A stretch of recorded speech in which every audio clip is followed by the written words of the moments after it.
Olá, eu e o duplo Alexandre vamos apresentar agora o quarto seminário da matéria transferência de calor, em que nosso exercício consiste em o aproveitamento do calor dos gases de exaustão das chaminés para o pré-aquecimento de ar de combustão é relevante em indústrias que utilizam sistemas de combustão. A vazão máxima dos gases de exaustão ocorre a uma taxa de 0,19 kg por segundo e os gases entram no tubo a uma temperatura de 160 graus Celsius. A chaminé é composta por um tubo de aço inoxidável AIS 304 com 0,035 metros de diâmetro externo e 3 metros de altura. Vento de outono a uma temperatura de 15 graus Celsius sopra em direção cruzada ao tubo a uma velocidade de 5 metros por segundo. Considere o calor específico à pressão constante dos gases de exaustão, 1,6 kJ por quilograma Kelvin, a condutividade térmica igual a 0,027 watts por metro Kelvin, a viscosidade dinâmica 21,2 vezes 10 elevado a menos 4 kg por metro segundo, e o número de Prandtl igual a 0,728.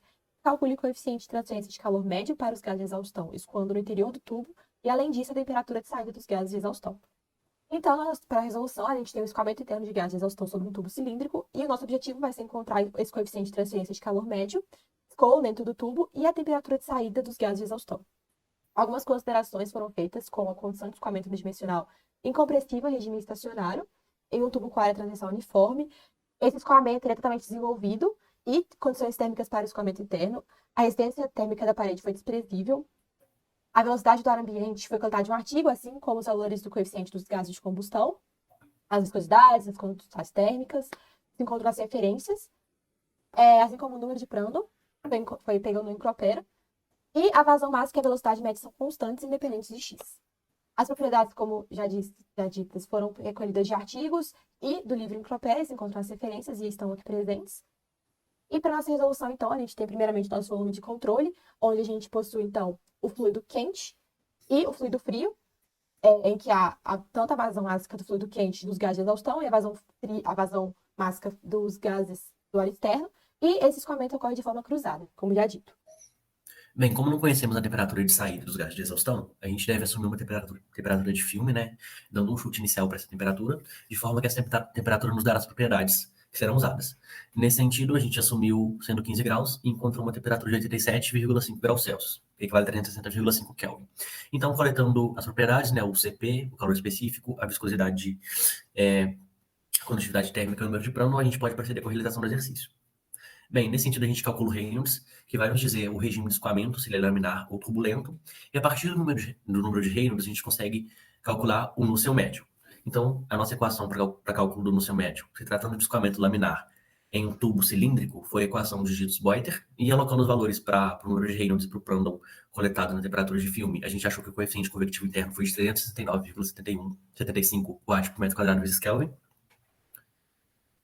E agora, né, na letra B, a gente vai calcular o coeficiente global de transferência de calor, que a partir dele a gente vai conseguir achar a temperatura de saída dos gases de exaustão.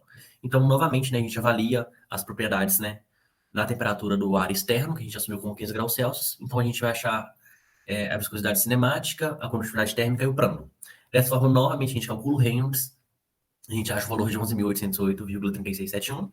Assim, a gente calcula o Nusselt, né? Nesse caso, agora a gente já considera um escoamento cruzado. Então, a gente muda a nossa relação empírica. Então, a gente vai encontrar um Nusselt de 58,71. E, por fim, aplicando a fórmula para o coeficiente convectivo médio externo, a gente acha um valor de 44,11 watts por metro quadrado Kelvin. Bem, aí a gente despreza a resistência térmica do tubo, né, da parede, dado que a espessura é ínfima. Então, dessa forma, a gente aplica a fórmula de 1 sobre o inverso do coeficiente global é igual a 1, a soma dos inversos dos coeficientes convectivo externo e interno. Assim, a gente acha o valor de 39,42 watts por metro quadrado vezes Kelvin para o nosso coeficiente global. Bem, a terceira letra, né, o terceiro item, nos pede a temperatura de saída dos gases. Dessa forma, é só aplicar a fórmula dada no livro. Então, aplicando a fórmula com o coeficiente global que a gente achou e com as propriedades do tubo e dos gases de exaustão, a gente chega no valor de temperatura de saída de 153,9 graus Celsius. Como pedido também, a gente realizou um gráfico no ES do coeficiente convectivo, dos coeficientes interno e externo em função do diâmetro.